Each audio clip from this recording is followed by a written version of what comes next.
খেলোয়াড়ি জীবন শেষ করে নতুন ইনিংস শুরু করেছেন বাংলাদেশের তারকা ক্রিকেটার মোহাম্মদ আশরাফুল। রংপুর রাইডার্সের সহকারী কোচ হিসেবে অভিষেক হয়েছে তার।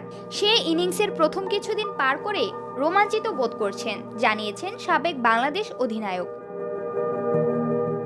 মিরপুরের শেরেবাংলা জাতীয় স্টেডিয়ামে শেষ কিছুদিন তার ব্যস্ত সময় কেটেছে। সৌম্য সরকার, আফিফ হোসেনদের সঙ্গে নিয়ে নিবিড়ভাবে কাজ করেছেন তিনি। গণমাধ্যমের মুখোমুখিও হতে হয়েছে নতুন ভূমিকার অংশ হিসেবে।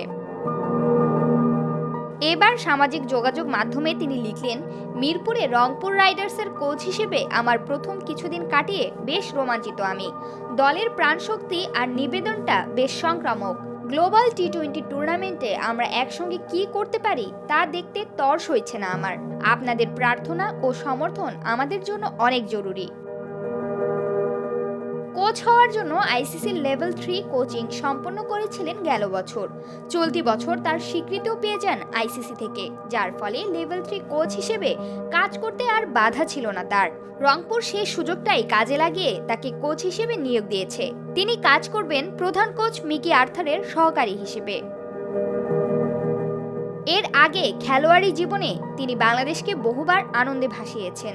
61 টেস্টে 6টি সেঞ্চুরি সহ তিনি করেছেন 2737 রান। 177 ওয়ানডেতে 3টি সেঞ্চুরি সহ তিনি করেছেন 3468 রান। টি-20 ফরম্যাটে বাংলাদেশের জার্সি গায়ে তিনি খেলেছেন 23 ম্যাচ, রান করেছেন 450। এরপর আবার তার নতুন জীবন শুরু হলো কোচিংয়ে, রংপুর রাইডার্সের হাত ধরে।